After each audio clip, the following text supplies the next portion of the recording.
Calidad de la formación docente en Paraguay. ¿Qué nivel de educación están recibiendo los niños, niñas y adolescentes en las aulas? La desalentadora perspectiva que muestra la educación paraguaya es un verdadero dolor de cabeza. Los niños, niñas y adolescentes, al concluir el ciclo de educación elementaria y básica, no cuentan con herramientas necesarias de aprehensión que les permite decidir respecto a su propio futuro, sean en términos de concurrencia económica, de oficio o de electiva profesional. Consecuentemente, no podrán estar preparados para enfrentar los desafíos de un mundo cada vez más competitivo. ¿Y cuáles son los porqués que derivan en este drama social con resultados negativos a largo plazo? ¿Qué dicen las estadísticas y los estudios de diagnóstico? Muestran que 65% de los docentes que se prepararon a pruebas para ocupar 7.786 rubros vacantes, no pasó pruebas de competencias. El analfabetismo es de 5% y 2.5% de la población no saben leer ni escribir.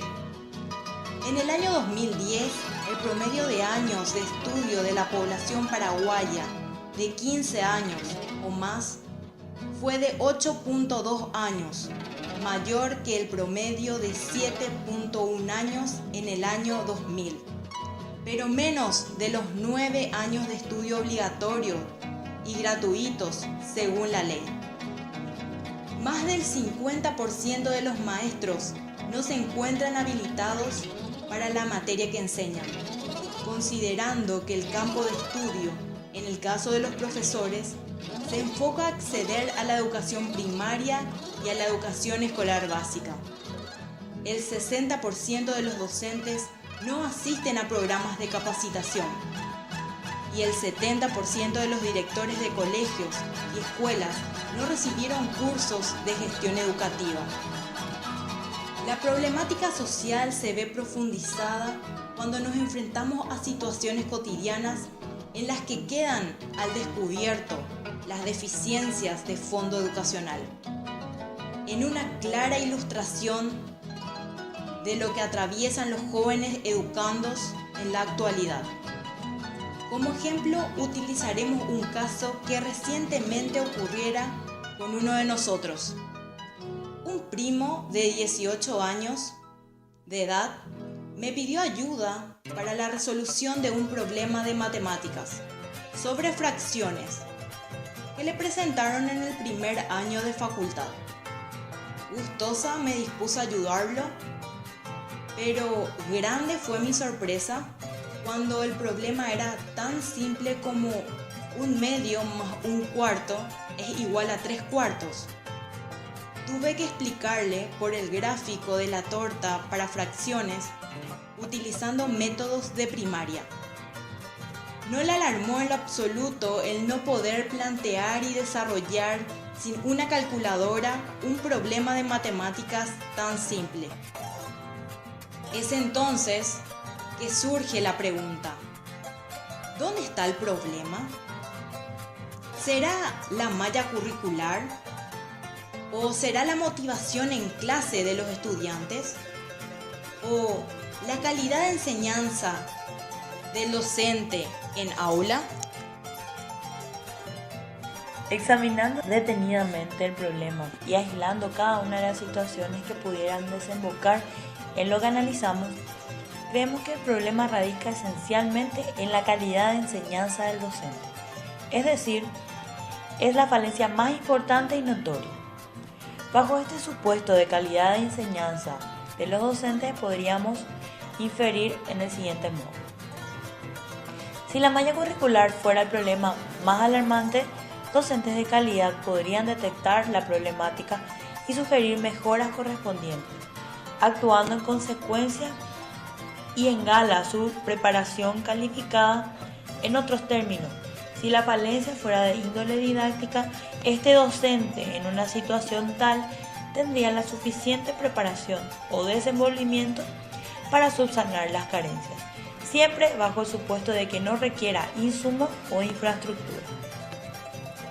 Muchas veces se han analizado situaciones transversales a las acciones en el aula, que en su dictamen o juicio señalaron que la didáctica aplicada por los docentes es determinante para un mejor resultado en el estudiantado receptor de las clases impartidas. Y en expresiones de modernidad y urbanismo, es imprescindible que el docente aplique mecanismos de salvaguardia para tener los mejores resultados a través de la atención en el aula de sus enseñandos. Esta situación está directamente relacionada con los tips, estrategias de desempeño que estos docentes en el campo de su formación reciban y de trascendencia en caso de enseñanza secundaria. Por tanto, ante las variables nominadas, la más imponente, resaltante es la calidad de enseñanza de los docentes. En una prueba regional hecha a los docentes en el 2006, los representantes de Paraguay, que fueron evaluados junto con otros 5 países, obtuvieron puntajes por debajo del promedio en todas las materias evaluadas. Una clara evidencia numérica porcentual que muestra lo mal que se encuentra este sector. Es por ello que la docencia ha ganado una imagen muy poco apreciada en Paraguay. Sin embargo, ¿quiénes realmente son los culpables de dicha problemática? Repitiendo lo antes mencionado, los mismos docentes no han logrado siquiera alcanzar los requerimientos mínimos para impartir clases en las aulas. Reiterando, el 65% no pasó las pruebas en competencia de concursos para cargos rubros y más del 50% de los maestros se encuentran inhabilitados para la materia que enseñan o para ejercer la profesión. Esto también revela la informalidad y la poca seriedad con la que se maneja la cuestión educativa y señala un desinterés de las autoridades ministeriales en resolver y mejorar la credibilidad del sector a través de un monitoreo eficiente de las instituciones formadoras que pululan libremente sin registro o control alguno. Llenar las vacancias de las aulas en algunos cursos con profesores sin formación o peor aún, sin vocación, es una práctica común y hasta tolerada por los supuestos beneficiarios de la educación, más evidente en el área rural que la urbana, donde el problema de distancia es un factor determinante y más considerado que los costos de movilizarse de un lugar a otro superan en muchos casos los ingresos. Según un estudio realizado por el Consejo Nacional de Educación y Cultura, analizando los 5 años de la implementación de la reforma educativa, mencionaba que lo más resaltante del estudio de diagnóstico era justamente la deficiente formación de los docentes, determinado por escasa o nula distribución de materiales de apoyo. Otro aspecto interesante de los últimos años ha sido la implementación de tecnología de información y comunicación en las aulas. Es una iniciativa muy interesante, pero ¿están los docentes preparados y capacitados para implementarlas?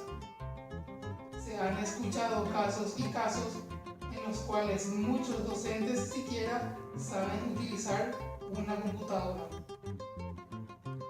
Comprar computadoras para docentes y estudiantes que no tienen idea de qué hacer con ellas ¿es una estrategia conveniente para el gobierno? Gastar dinero en computadoras que muchos docentes y estudiantes no saben utilizar o peor, utilizan en actividades que no colaboran en nada al desempeño educativo y menos aún contribuyen a mejorar las condiciones de acceso a la formación continua o ampliar el horizonte de información más allá de las aulas. Esto es claramente un resultado de la desinformación, falta de preparación y enfoque en la utilidad de las tecnologías de la información y cuya aplicación en personas que desconocen sus beneficios no tiene provecho alguno para ninguna de las partes. Es más, hasta puede llegar a constituirse en un factor de dispersión o promotor de ociosidades si no se enseña a utilizarlo como fines educativos. Ante esto, ¿qué futuro estamos ofreciendo a las nuevas generaciones? Un futuro incierto, donde la demanda de recursos calificados y cualificados vuelve a la competencia laboral voraz y excluyente. Un futuro que ciertamente deba mejorar desde el presente a través de políticas de acción que mejoren la educación en las aulas. Pero, ¿cuál es el epicentro de esta penosa situación? Una reforma educativa, cualquiera sea su enfoque o volumen bibliográfico, fracasará de todo y en un quinquenio si no se contempla que la reforma educativa debe iniciar en una reformulación de los procesos de enseñanza docente. Es decir, si el docente no es parte de la reforma o de un acompañamiento eficiente que lo incluya para un mejoramiento de la calidad educativa, el ciclo vital del sistema educativo vigente y su calidad consecuentemente no superarán el simple estado embrionario. Es desde el docente donde se debe iniciar el proceso educativo, pero en una situación de quién está primero, algo así como el huevo y la gallina. Alguien tiene que estar para que la fiesta pueda empezar. El órgano rector de los institutos de formación docente, MEC en este caso, deben formular programas de formación docente de calidad que incluyan guías y manuales de procedimientos para la elaboración de programas de formación docente especializados por área de trabajo, y estos deberán necesariamente, si quieren cumplir con su objetivo, enfocarse al receptor. Expresamente la cuestión geográfica debe o puede, si es costoso, definir el tipo de educación a ser impartida. Consideremos una situación rural o urbana para explayar mejor el punto. Debe contemplar las necesidades del educando y potenciar las habilidades del educador para lograr los resultados esperados. Como condición sine qua non, las pruebas deben ser más rigurosas. Primeramente, aquellos que deciden dedicarse a la docencia deben entender que cumplirán un rol social trascendental, tal como lo es la formación de ciudadanos. Debe contemplar exigencias altas y, en el peor de los escenarios de selección y evaluación, al menos exigir alcanzar las ponderaciones mínimas para acceder a cargos o puestos de enseñanza. De nada servirá llenar las vacancias con docentes que ni siquiera saben en qué lugar están parados y cuál podría ser el efecto de su proceder. Ya se ha dicho que la educación es un compromiso. Se puede además agregar que no es un juego y que es relevante en el desarrollo de los pueblos y en su calidad de vida. El MEC no solo debe ser artífice de la calidad educativa y regente de quienes cumplen funciones en el ámbito, tiene la obligación de realizar todo lo necesario para cumplir su función ministerial asignada. Es responsable de facilitar el acceso a la educación básica a nivel nacional, pero debe proveer primeramente de elementos primarios y herramientas inherentes al proceso educativo a quienes tendrán la tarea de educar en las aulas. Todo proceso educativo comienza porque uno de sus agentes tiene la cualidad de transmitir y o facilitar información a otro agente que lo recibe, el proceso educando-educador, iniciando así un círculo formador y educativo que es intertemporal. Pero para que el resultado sea óptimo y satisfactorio, las partes, desde los altos estamentos gubernamentales, deben de dotar al sector de lo necesario, no solo en materia edilicia y didáctica. Se debe ahondar además en las cuestiones transversales. Solo en marcha simultánea y eficiente se podrán alcanzar los niveles de calidad educativa deseados. Mientras las acciones de los involucrados se mantengan en los presentes niveles, ninguno podrá ser juez ni parte acusadora. La cuestión debe mejorar en simultáneo. Solo así las exigencias entre ambos tendrán sentido y los reclamos de mejores salarios y condiciones laborales podrán ser tenidas en cuenta. Necesariamente será el sector gubernamental regente quien defina cómo se darán las pautas de mejoramiento educativo en lo humano y material.